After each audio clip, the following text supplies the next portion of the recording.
Hi guys, it's just FPL here. Welcome back to another video. Now, it's been a while since I last recorded a video, but I'm back and for the Game Week 25 team selection. So, we're going to talk about how did I do during Game Week 24 and my transfer plans coming into Game Week 25 and potentially, a big double game week coming up in Game Week 26. So, a lot to talk about. Let's jump into the video. So, here are my points. I scored a total of 73 points this week. Just good enough to give me a slight green arrow, from 61k to 58k, which really happy with that. Some people didn't have the best game week, and I could say when before Liverpool Arsenal played, my team wasn't looking good. I was 90k, but then when Jota got that big return, 2 goals, really happy with that. It just gave me a very good green arrow. Very proud of Diego Jota, and I think I made the right decision. Before that deadline, I did look into some stats, and I saw that Leicester's defense were conceding more shots on target than, of course, Watford's defense. And Leicester's defense hasn't been the best, I can say, currently. So Beckman there now another week he hasn't started, but I'm considering to bring in Nick Pope. Nick Pope has 2 doubles, 1 double in Game Week 26, 1 double in Game Week 27, and more matches to get postponed, a lot of matches to get postponed. So I just want that fixtures, and I just want a playing keeper. Another option is Robert Sanchez, which get a double this week, but I don't think I will be bringing him in. Trent, Cancelo, and Tierney, all of them got a clean sheet, and really happy with what they managed to produce. Trent could have got a goal, but unfortunately didn't get that goal he wanted. Bruno Fernandes 2 points now. Again, United hasn't been the greatest. They have been some games they play good and some games they play bad, as I said. And I think just this game, they were in control to win that game, but unfortunately they did draw that game. And Bruno Fernandes got a couple of chances to score, made a couple of beautiful passes, but just unfortunately United couldn't score. Next year, Rafinha 2 points. Again, when I saw Leeds scoring 3 goals, it was very promising to get Rafinha to score a lot, but then just 2 points, no assist, no goal, really disappointed. And then next is Gerald Bowen, 11 points. Again, very proud of him. 11 points. When my decision was not to captain him, and it was one day before the fixture, a lot worries me that saying that I made a wrong decision. But then next year, Jota, he just gave it all out, 2 goals. It proved that without Salah and Mane, he still was able to deliver 1 goal. We could say a bit lucky, the right place, the right time when Van Dijk headed it. But then still, he's a brilliant player and he played brilliantly against Leicester. And here, Bernardo Silva now, a lot of people selling him. But I think the Norwich fixture this week is quite a decent one, to say the least. Get a clean sheet, get a return, hopefully. And I just think one last week for him to stay in my team, because there's not much great midfielders now. Yeah, Philip Coutinho, but just remember he's a bit pricey, and if I want to get Salah back in my team, I do need to make a couple of adjustments in my team. The bench here, Gunnarsson, he's moved away from the club.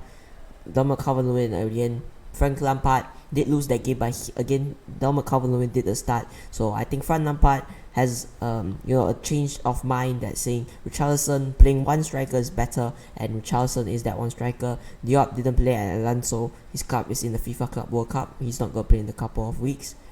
And let's jump into transfer plans for Game Week 25. So Game Week transfer 25, I'm planning to make 1 transfer, which is Connor Cody in for Marcus Alonso. Very good move to target the double game week fixture and to get out Marcus Alonso, finally to get him out. Just so much money on my bench, which is really annoying, and 1 million in the bank currently. Could make a downgrade and try to use that money to get Salah back in. I have 2 transfers this week. I'm going to use one of them, roll the transfer to the other week, so I have 2 transfers for a double game week 26. So let's jump into the team selection. So in goal, firstly, Beckman. I did talk about Nick Pope that earlier just now, but I just think Beckman, during that double, he could potentially maybe get 1 game off, but again, probably the last week I keep him in my team. After this, sell him. He's not starting. I think Ben Foster is the more favourable goalkeeper currently. Firstly, in defence, Trent Alexander-Arnold, Burnley, as we saw, there were a couple of chances for United to score, but it was a mistake for leading to that goal that Burnley did score. So we could say Burnley's attacks isn't the best, and their defense again not the best as well. They could concede a lot to Liverpool, as how Liverpool played against Leicester. Possessive football, controlled the whole game, and I think Burnley could suffer more than Leicester, and I think Burnley will lose this game, and probably Trent will hopefully get a return. Next year is Joao Cancelo. Now Norwich, again, I could say at the start of the season we could say that they are the worst defense, but currently I don't think so that they are the worst defense. You know, there's other teams out there like Burnley that are out there.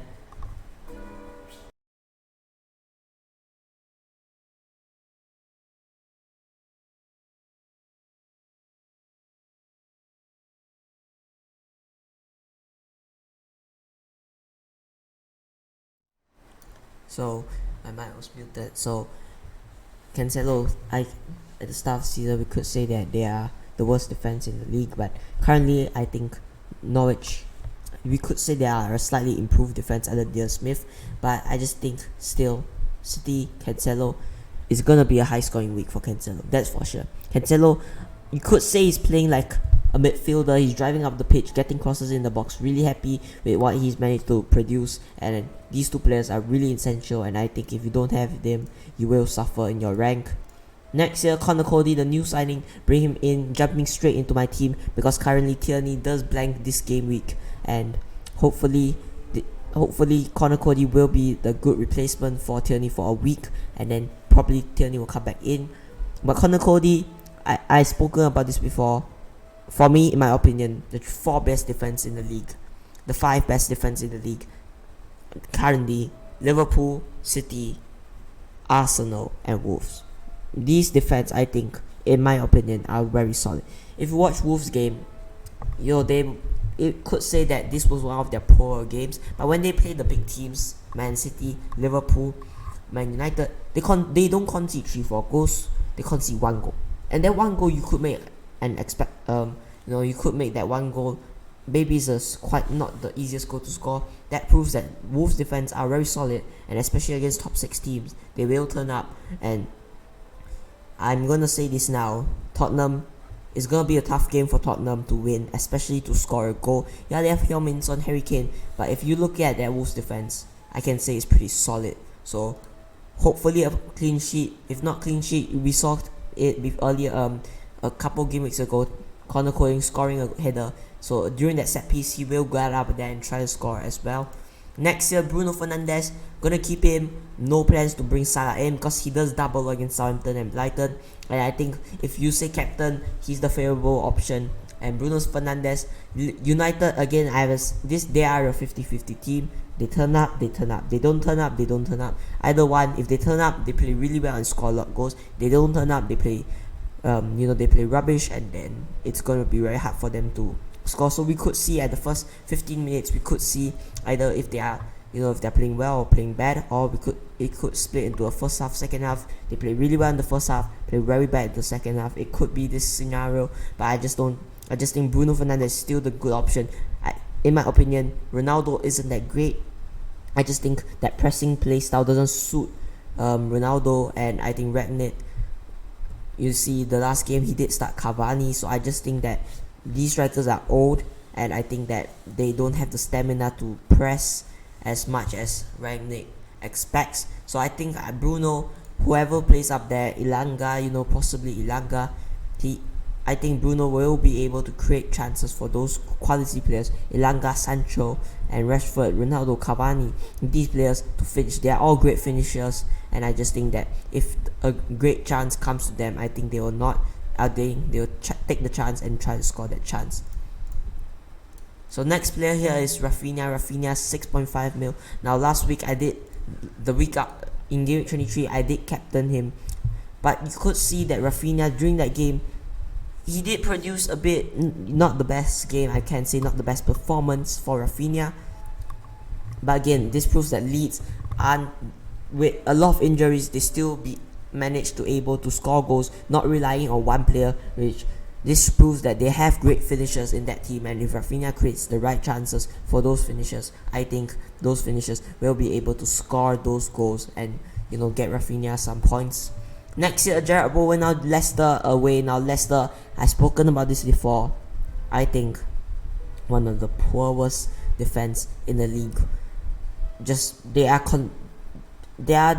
possibly one of the worst goals conceded, shots on target. They concede one of the most shots on target in the game. So this proves that how bad Spurs have been Leicester has been this season.